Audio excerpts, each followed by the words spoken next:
Are college rankings useful? Maybe. Hi everybody, my name is Patrick Curran, and along with my consistently highly ranked friend Greg Hancock, we make up Quantitude. In this week's In the Wild episode, we turn our Quantitude loose on college rankings. In particular, we discuss whether these rankings are of use to anyone at all, and what issues we would need to have addressed in order for us to be able to answer that question. We hope you enjoy this week's episode of Quantitude, In the Wild. A couple of episodes ago, you opened with, I'm kind of surprised you made it to the recording session this morning. Now, what's kind of fun is what goes around comes around. I'm kind of surprised you made it to the recording session this morning.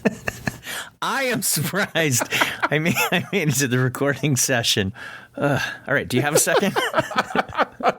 This is really challenging. So, folks, before we started recording, I told Greg, remember, this is a shorter episode, so when you tell the story, keep it nice and tight. And he said, I can do that. I can do it really tight. And I said, but don't leave out any details. All right, so here's your charge, is I need a nice, tight story, but don't leave out any of the details about what happened, because we could make the entire episode about what happened to you 12 hours ago. Proceed. Go. All right. I like the Detroit airport. I used to like the Detroit airport. I have mixed feelings about the Detroit airport. Let me just say. Last night, I had to drop off a rental car at Hertz. I get the rental car at Hertz, and the lines of drop-off are so far back, there's actually no one there. Everyone has left their car running. I leave the car running. I put the keys on the console, which is what they want you to do. I go wait for a shuttle, and I'm with my two sons, Quinn and Tate. The temperature is, 1, possibly. Wait for the shuttle. We get to the Detroit airport, which is lovely. It has a beautiful fountain. I love the fountain. It's gorgeous. Stay on task. Okay. As we get in, we're going through TSA, which, by the way, they confiscate my son's toothpaste, but they don't confiscate my larger tube of toothpaste. But I don't bring that to their attention. Or your bazooka that you carry with you, your emotional support bazooka.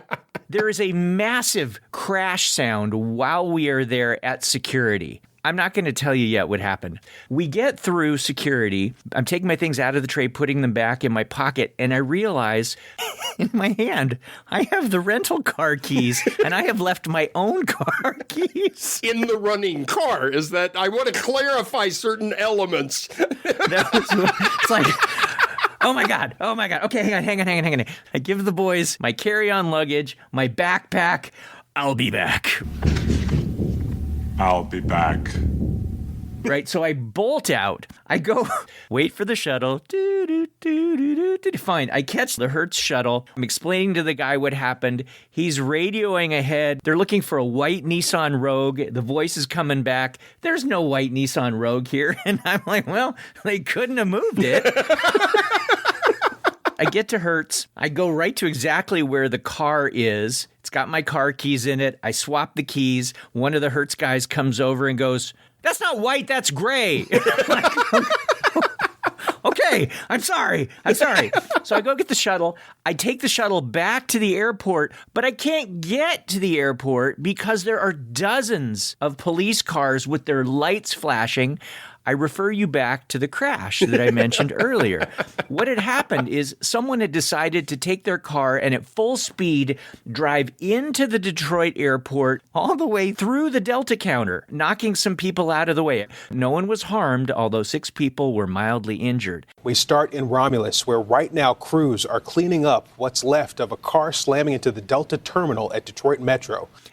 And so they're trying to decide, is this a terrorist event? What's going on?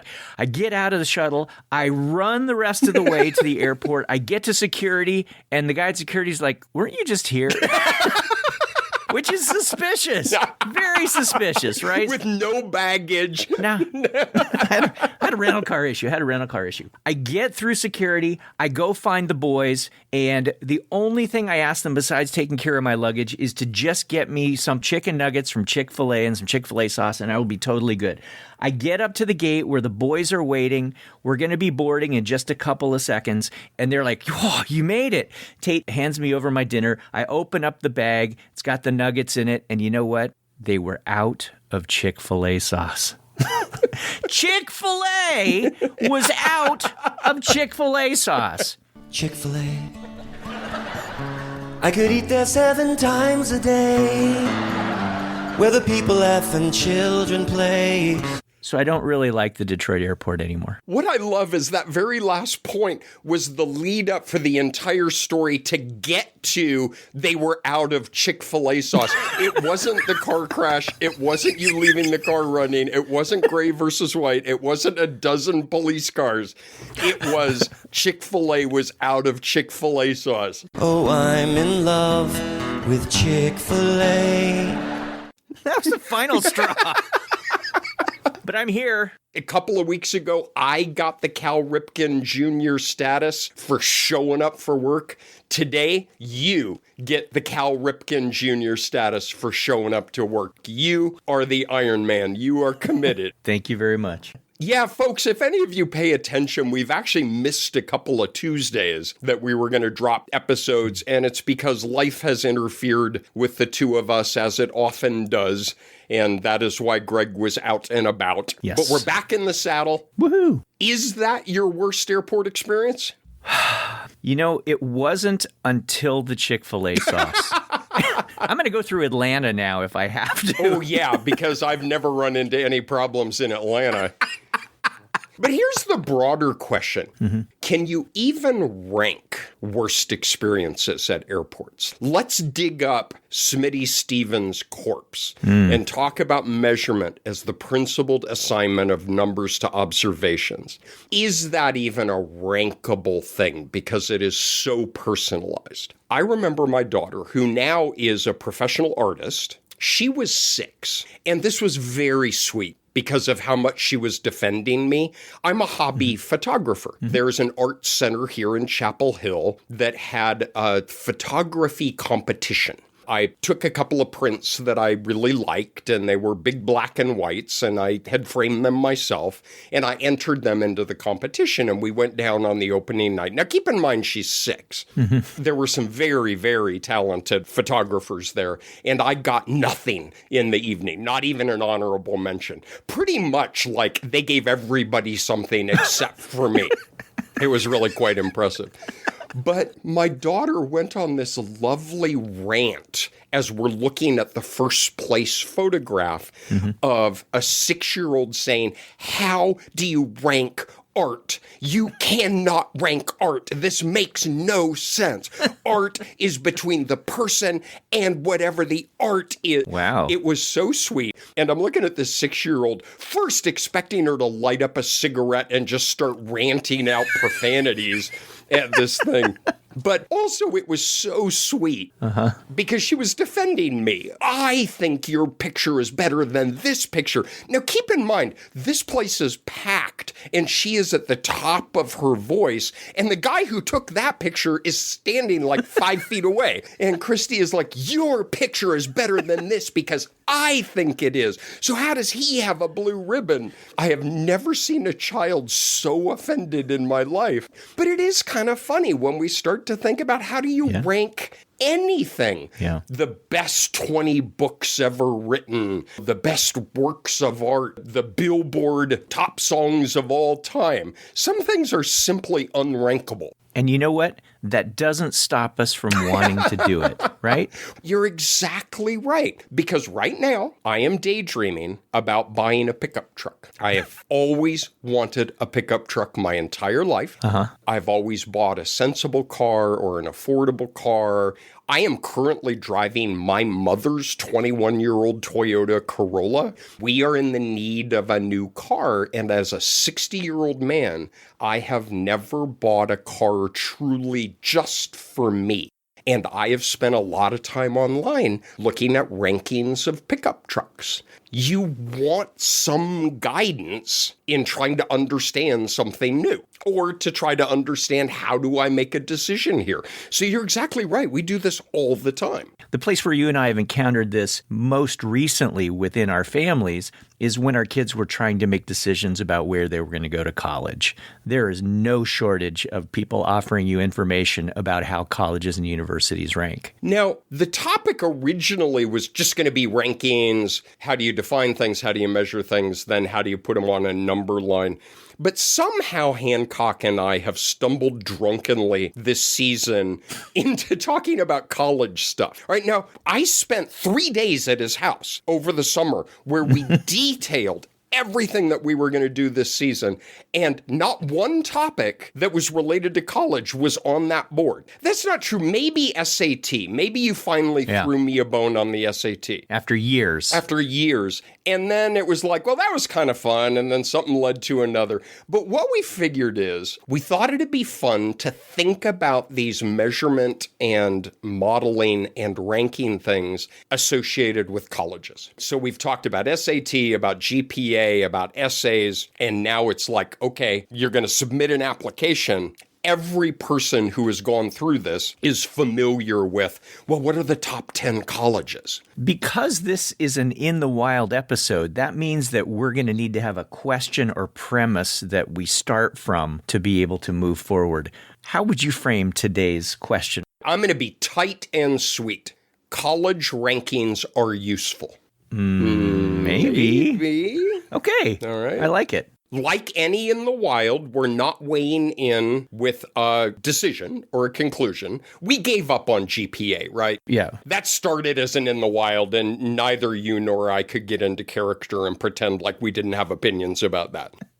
We want to rank things. You want to go to Amazon and click on the little button that says 4 stars or above, right? We do this all the time. Yeah. But what we want to puzzle through and use our Quantitude as we apply to thinking about this, particularly from a measurement perspective and a construct validity perspective, are college rankings useful?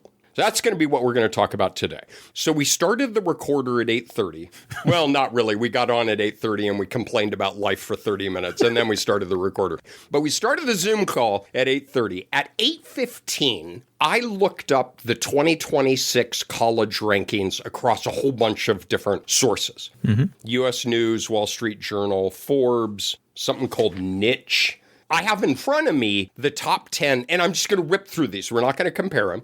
But again, think about like test, retest reliability, think about validity, think about measurement. We're just going to as a starting point, all right? Princeton, MIT, Harvard, Stanford, Yale, Chicago, Duke, Hopkins, Northwestern, Penn. All right, that's one. Another one, Stanford, Babson, Yale, Princeton, Harvard, Claremont, McKenna, Berkeley, Columbia, Penn, and Davidson. Another one is MIT, Columbia, Princeton, Stanford, Berkeley, Harvard, Williams College, Hopkins, Yale, Penn. MIT, Yale, Stanford, Harvard, Dartmouth, Columbia, Vanderbilt. Oh, I like Vanderbilt. Yeah. I like the other ones, but Vandy's a nice school. Princeton, Caltech, and Rice. Texas shows up for the party. All right. MIT, Princeton, Harvard, Stanford, of which all are tied. All right, there's another issue we can talk about. So the first 4 are tied. MIT, Princeton, Harvard, Stanford, Caltech, Berkeley, Yale, Penn, Chicago, Hopkins. A distinct absence of Carolina and Maryland, but we won't have any bitterness about that at all.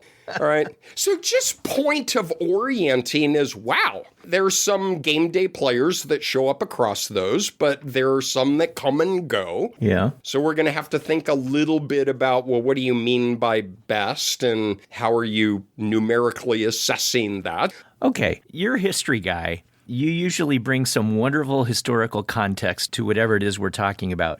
Can you tell us where the heck these rankings came from historically? Nope. Okay. Okay. I mean, it's crazy complicated. We could write a textbook on this, and people have written books on this. Like a lot of stuff, they go back way earlier than we may first expect. People more or less peg this in the early 1900s. It corresponds somewhat coincidentally where we talked about the history of the SAT. Right. There was some desire to get a principled and systematic evaluation of the quality of an institution that moved beyond reputation. And that actually was one of the stated goals. What are the best colleges? It was just like, Harvard and Penn, and of course they're great schools, but they were all just by reputation. So originally it was some goal to get a systematic evaluation of this quality. It was originally measured in what some people referred to as institutional success through the success of the alumni. So there was a logical syllogism of if the school is good, the students will be well trained, and if they are well trained, then they will be successful. And so if you have successful students, then that is a successful college. Now, that's setting aside, do successful people go to this college? Sure. We'll cross that bridge when we get there. So it was super outcome-based, where they got jobs and salaries in graduate school and things like that. But then it started to transition to what's a very dangerous endeavor, which is peer reputation. They would ask presidents, what schools do you think are the best? And so then it started to kind of move back to reputation. Thomas Brennan once wrote, 6 or 7 years ago, I sent a survey to 100 lawyers, asking them to rank the law schools. Penn State came out somewhere near the middle, despite the fact that they didn't even have a law school at the time. And so it pretty rapidly became one of these things where researchers go into an elementary school and give you class lists of kids and name who are the popular kids and who are the unpopular kids. You got reciprocated friendships and non-reciprocated friendships. That's really functionally what it was. But there was a tectonic shift in 1983 when U.S. News and World Report published the very first formal ranking. Pretty clearly, if not solely, to sell issues of U.S. News and World Report. It's genius. It is genius. Some people have hypothesized why that was so successful. There was a timing issue. The kids of the baby boomers, so your generation, were going into college. There was consumer demand. People wanted that those are established and ordered and true. Isn't it nice to finally display your accomplishments, son? Well, I didn't know they made 9th place ribbons. Oh, Jack, they got them all the way up to 10th place. A term I wish I had coined, but I did not. I saw somebody else use this that I love. It had the illusion of certainty. That's a great band name. Illusion of Certainty. I would see them at Cat's Cradle. And then it was kind of off to the races. They sold a boatload of issues of their magazine. Yeah. They started repeating it, and other people started getting in on the gig. Now it's kind of like a cat rodeo. Universities want to use this. They want to emblazon it on all of the media stuff that goes out. I was in Newport, Rhode Island, and there's a university there called Salve Regina University. It sits on the cliff overlooking the Atlantic Ocean where all of the Great Gatsby homes are. So we beat on, boats against the current, borne back, ceaselessly, into the past. They have these banners affixed to light posts and poles all across campus touting the ranking that they have. It's something that they're very proud of. I remember standing in front of one of those banners and it said, "The Princeton Review, best 388 colleges nationwide." Like, good for you. You own that, Salve Regina. 388th college. I don't remember a top 388 list, but by God, they made it. That day at school for career day, you came in and you said, if you ain't first, you're last. But that doesn't make any sense at all. You can be second, you can be third, fourth, hell, you can be fifth. Universities, they really cling on to this. And honestly, the more lists that are out there, the more opportunities they have to find themselves. Oh, you can go fishing. Yeah. Hey, look at Babson. Babson made number 2. Davidson made number 10 on one of those lists, right? You've got all of these lists that you read. What the heck criteria are being used? And how do they differ across these different ranking systems? And how were they established? Yeah. Right? Who put you in charge? We could spend hours talking about different methodologies and how these have changed over time. Very broadly, as in early days with U.S. News, they looked at things like peer reputation. So they would send questionnaires to college presidents. And again, in your eyes, who do you think are the top 10 institutions? Yeah. And then things like retention of students, Now, nobody's going to argue these aren't good things, right? Of the kids that you bring in to freshmen, what proportion do you retain throughout the 4 years? Faculty resources, financial resources, a graduation rate. An interesting one, and this was actually where they started running into trouble, a big one was alumni giving. All right, and what the thinking was, alumni will make larger contributions as a reflection of how happy they were with their experience at the college or university. So that was the intention. The observable is how much money did they give? The latent factor, assumedly, was they would only give money if they want to support the school because of their own experiences. They've made recent moves to try to unhook it from money quite so much. A lot of it is looking at student outcomes, about selectivity. That's a big one. What is the proportion of kids that you admit into the college? And then you start making this inference, well, the more selective you are, the higher quality the institution is. Now, that may or may not hold, right? Because there's a numerator to that, but there's also a denominator to that. So if you just get more kids to apply, and this happened, where people started doing tons of advertising for kids to apply, which then lowered their acceptance rate to make them more prestigious. But that's the general methodology, and everybody does it differently. It changes over time, so it's really hard to say here's what is done. And then to complicate things further, different rankings will weight those differently. So here's one I found online is student outcomes were weighted 0.52, faculty resources 0.11, expert opinion, peer assessment 0.20. So they get these numerical values for the different constructs, they weight them, and then they sum them, and then they just rank them high to low. And that is your college ranking. A number of years ago, I was the Associate Dean for Research. That meant that I was the point person for all kinds of things that came in, obviously related to research. And one of the things had to do with rankings. Our college got questionnaires that I had to go dig up information for. And it included a lot of the things that you were talking about. I was asked Greg Hancock, my perception of other universities and specifically colleges of education. But I was asked other things like how many of our tenured faculty are actually in the classroom as opposed to putting graduate students in the classroom. I was asked about how much grant money comes in. I was asked how many editorships of journals do we have. All of these different questions I was being asked, and then I shipped them off to somebody who did something with them. I remember sitting there filling these kinds of things out, and all kinds of thoughts were going through my head. First of all, I was thinking, do I have to answer this honestly? It's one very reasonable question. Of course I did. I don't know who the rankings police were who were checking up on me. Also, one of the thoughts that went through my head at the time was, why are these the things that they're asking of me? And the thought that kept creeping into my head all the time was, well, on the whole, these are actually easier things to get access to than other things that we might want. If you were making a wish list of things you wanted to know about a university or a college, I don't know that class size would be on your list, but maybe it would. I don't know that the number of tenured or tenure-track faculty who are in the classroom are something that would be on your list. So there was a part of me that always wondered, are they just asking these things because they are easier data to access, or are these actually the things that people value? So you buried the same landmine that you did in a prior episode, and I don't remember which one, but it's you and your hoity-toity values.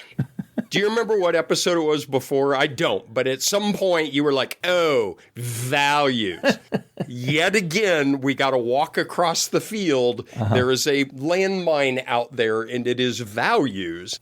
Because that's really what this pivots on, right? From a construct validity, construct definitional kind of standpoint, this is a latent variable.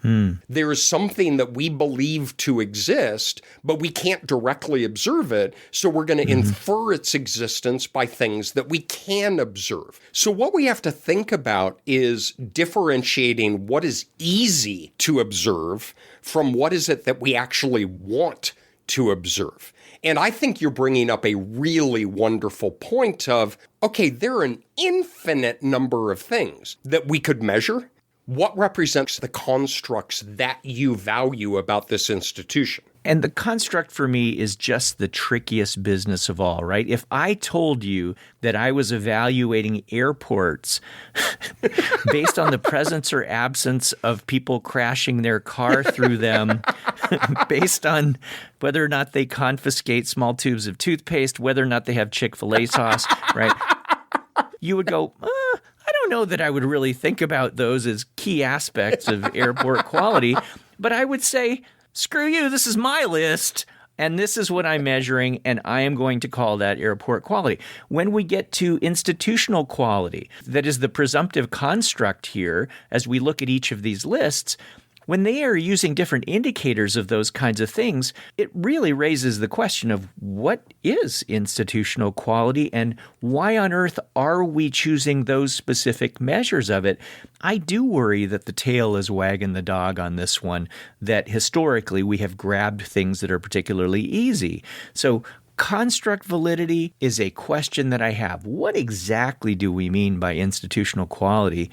That's the first question. Second question is, how do we even measure the things that we're talking about, right? Do we ask some pencil pusher like I used to be? Not anymore, of course. Oh, no. No, not at all. Not at all. I have graduate students to push my pencils now.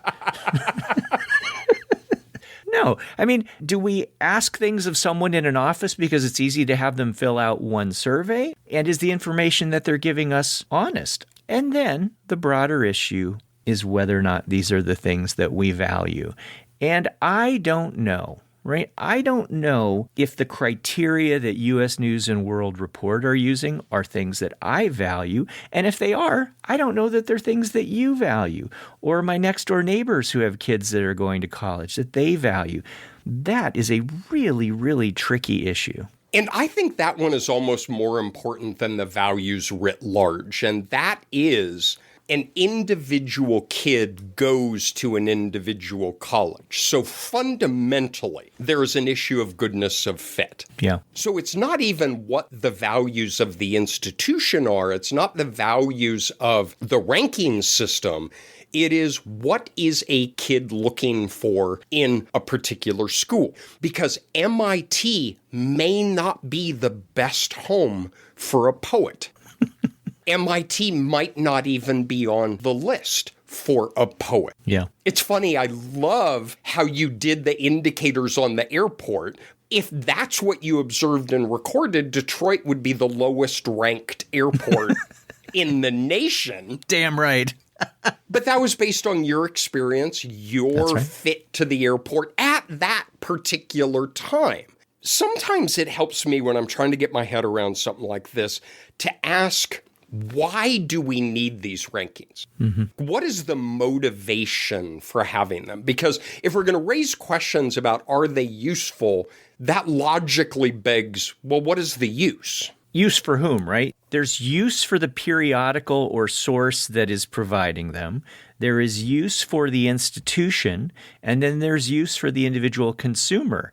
And I think that there has been historically a lot more emphasis on the progenitors of the lists and then the institutions who like where they appear on the lists, and a whole lot less focus on the people that the lists are supposed to serve, right? Which is not the masses of kids. It is the individual kid. I think these just are not designed to serve the individual kid.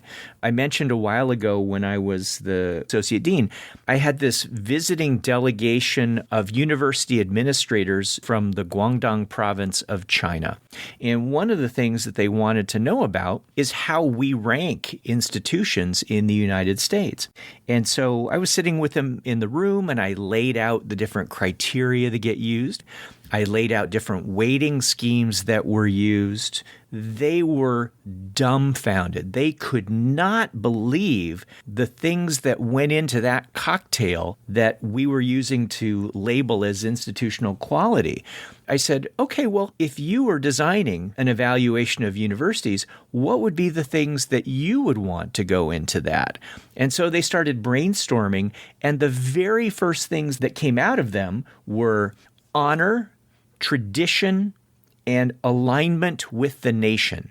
I was thinking that no one anywhere at U.S. News and World Report would have ever even thought to put those kinds of things on there. And if they did, and this was the question that I turned back to them, it would be a question as to how would we measure those things? I think not enough thought has been given to what individuals value and then how we would in turn measure those things. Because what we do is when something's hard, we just go, well, we won't measure that. So I just thought it was fascinating how values creep into how we think about these things. It really does show the differences in just even fundamental cultural appreciation of different values. Because what does that mean for a student who was born in China and comes to the U.S. and is applying for colleges? Yeah. Is there any alignment in values or not? It really is hard to look at this closely without becoming cynical. So in the tab, when I read off those rankings, in almost every one, it gave the rankings. There was a little button that said subscribe to premium to get more details. It's clickbait. Totally. If you're listening and don't believe me, go do that. Just Google top 10 and every single one gives you the opportunity to pay them to get access to more data. Okay, so there's the cynical part on that. Then there's the cynical part on gaming the system. There's a long history of universities gaming the system to try to move themselves up the ranking without actually changing the quality of their institution. There's documented evidence where some universities went on a massive PR rage to get more people to apply, which lowered their admission rates. So they could turn them down. So that they could turn them down. That's right. They didn't give faculty raises. They didn't buy more books for the library. They wanted to increase the denominator while holding the numerator constant so that they would be more selective. But then it goes bonkers where just, a year or two ago, Columbia got caught with their hand in the cookie jar of blatantly fabricating data. Yeah. But then for me, and I have no doubt you went through it with your boys, it's hard to not be cynical in how the parents use it, of sitting around a dinner party and to say, well, my child is applying to Harvard and MIT and University of Chicago and Penn. Where is your child applying? And it's almost like this flexing rights on, well, he's only applying to top 10 schools. It's very important to know how to properly flex. Guys, hold it. There are more important things than posing. And I got to tell you, in this swimming pool of cynicism, I feel like the kid who wants to go to college is like clinging to the rope of saying, hey guys, I'm trying to find the best home for me. Just let the record show I hate you all. The kid is last in the chain of command here. The periodical, the institution, the parent, and then wait, what was the fourth one? It's right. The one who it actually matters to. Yeah. That's the one that we're paying the least attention to. If I could fantasize around this particular topic, I would love it if there were some magical data repository where we listed out all the possible things that anybody could care about institutionally. Maybe it includes access to Chick-fil-A sauce, too. But we can make that decision, right? We can do that, and we can go buy Chick-fil-A sauce just to up the ratings. We have our Chick-fil-A czar on campus who makes sure that we're well stocked. But, that list could include things about the quality of campus life and diversity of the student population. It can include SAT scores of students who are coming in. It can include 5-year post-graduation earnings. It can include faculty salaries and grants. Imagine this list of all the information that could possibly matter and that we have access to those data. And then a kid sits down to an interface. And let's say they are asked to designate the top 10 things that are important to them. And then you know what happens? You just press the little button. You're going to get a ranking of colleges and institutions completely individualized to what is important to that individual, whether it is the student or the parent. And that, to me, would meet the purpose of rankings from the perspective of the consumer, which is both the student and the parent. I would love something like that. I think that's what we should aspire to. Mm-hmm. At the end of the day, it is ridiculous to say, what are the top 5 universities in the country? Mm-hmm. Imagine that you said, well, what are the top 5 dinner entrees in the country? It's like, what the hell are you talking about? It's like, I don't eat meat. I hate ginger. It's ridiculous. My family mocks me relentlessly because I will go to the Chicago Art Institute and spend my entire time sitting in front of Monet's haystacks. Because to me, that is the number 1 ranked piece of art in the world. And my kids are really funny. We were in a very crowded room, and my daughter yelled very loudly across the room, Dad, I found another haystack. Come quick. All right, I am openly mocked about this. But we would never say, here are the top 5 entrees. Here are the top 5 paintings, right? But that's what we do with the colleges when it is fundamentally a goodness of fit. Right? Are you looking for a larger or a smaller campus, a public or a private, one that upweights arts and humanities or STEM? What geographic region in the country? Do you do better in smaller classes or medium-sized classes? Yeah. And then you start getting more philosophical. You've got something like Reed College that has this wonderfully unique view, or do you want to go more of like a traditional liberal arts college? Yeah. Think about a dinner entree, right? So it's like, well, I don't eat meat. I really don't like anything with ginger. I like moderate spice. I really love noodles. I don't like things that are too buttery. I love vegetables. What are the top 5 entrees that represent those? Right? And that makes perfect sense, but that's not what we do with these college rankings. And so I love that idea. I think we're kind of close to that in a thing that I found and I shared with my kids. I think I sent this to you at one point. The Chronicle of Higher Education. And if I can track this down, I'll put the link in the show notes. They have this brilliant thing, and I love it, is it's like a network model. And what you do is you go and you pick a college, a single college. Let's say a kid picks one that represents a lot of what they value, all right? So I'm just going to make up a college, William and Mary. Sure. All right? It's public, it's a nice size, it has strength in writing and all of this. You type in William and Mary, the Chronicle has this online tool that it creates this network node where William and Mary will be the center node. Tied to it are what are its sister institutions.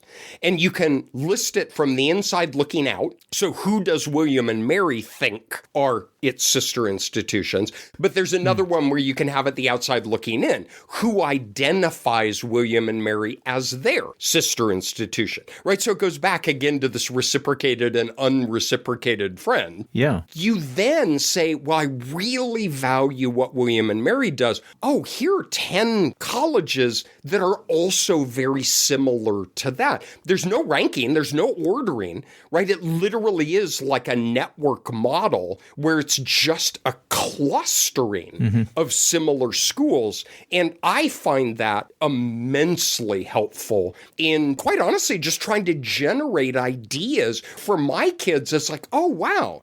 Did you ever consider Bryn Mawr? Because that's really similar to this other school that you like. And my kid would be like, oh, no, I never even thought about that. So that's another one that I like, that it doesn't rank, it clusters. That's such a lovely image, right? Because you could imagine University of North Carolina sort of being at the center of this universe, looking out at the stars that are nearby.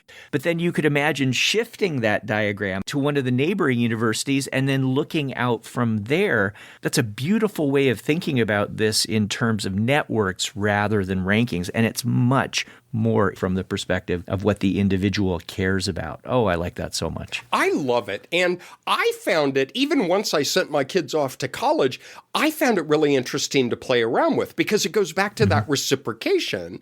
So you can pick a university and they have one cluster of who they see as their sister institutions, but you can click on one of those sister institutions and it doesn't reciprocate back to seeing the other college as its sister. So that is interesting information. Fascinating. And then it's brilliantly programmed because the circles in the network are proportional to the size of the university, and then they color code them by public and private. I am not getting paid by Chronicle of Education. This is a free thing. I couldn't care less.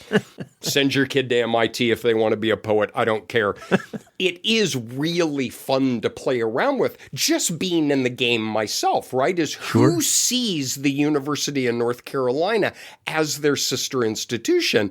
And I have to admit, when I did that, there were a couple that I'm like, really? The homecoming king is your best friend? You know what this brings us back to? What's that? The poop emoji, the shrug emoji, and the smiley face emoji. I find it sad that my 30-year career in psychometrics keeps coming down to a trichotomy. Because to say you're 388th, and this listing that I'm holding in my hand, second, third, fourth, fifth, and sixth place are all a tie, that's useless. That is absolutely useless information. Yeah. But if you did maybe the combination of our ideas, all right? So somebody out there, if there's some angel investor who wants to make some money, is combine these two ideas where a kid lists out 10 things that they're looking for in a school. And then you click on submit and you get a network that is not ranked, but gives you this cluster of universities. And then it's color-coded brown for the poop emoji. And it's color-coded kind of a little blue for the shrug emoji. And then it's color-coded yellow for the smiley emoji. And you're done and done. There might be some branding issues with the poop emoji thing. But the idea is completely solid that if we pull back now, thinking about what do we mean by quality, how do we measure those things, which of those things are consistent with our individual values, and then what institutions are closest for us, get the smiley face emoji, what are a bit farther away, that get the shrug emoji, and that are really too distant to be consistent with what we want in a college experience, and it would get some version of the poop emoji that's going to be workshopped by a team in a meeting after this. I like that, though. We'll give it to Jiffy. Jiffy can figure it out. How about the emoji of Jiffy? He can be the poop emoji. Just so you know, I'm inserting some Jiffy shit right here. I know, whatever the you do in editing, Jiffy's coming in here afterwards. Hi, Jiffy here. I would respond with something witty, but I'm a bit busy at the moment compiling documentation for my weekly report to HR on Patrick. Thanks, though. But let's circle back. Our premise was college rankings are useful. And the in the wild is maybe. Maybe. But we need to think about who is making those rankings? What is their motivation for making those rankings? What constructs are being evaluated? What are the values that those constructs represent? And then in that giant Olympic-sized swimming pool of cynicism, you've got a 17-year-old kid clinging to the side of the pool that's the reason these things exist, is how do we find the best possible home for this particular kid given what they want to achieve? Don't make them be the very last one in line when we're doing this entire endeavor. I completely agree. And for the love of God, have an extra box of Chick-fil-A sauce. I travel with it now. If it's not confiscated. That's right. I still love that the core of your story focused around Chick-fil-A sauce, not the car buried into the Delta counter. The car going all the way to the Delta counter, officers carrying a man away in custody. Whatever. Everyone was okay. Take care, everybody. Thanks a lot.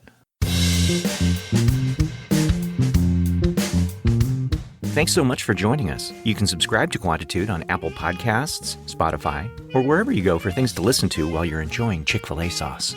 You can also follow us on X, Blue Sky, or Instagram, where we are at Quantitude Pod, and visit our website, quantitudepod.org, where you can leave us a message, find organized playlists, show notes, syllabi, and other fun stuff.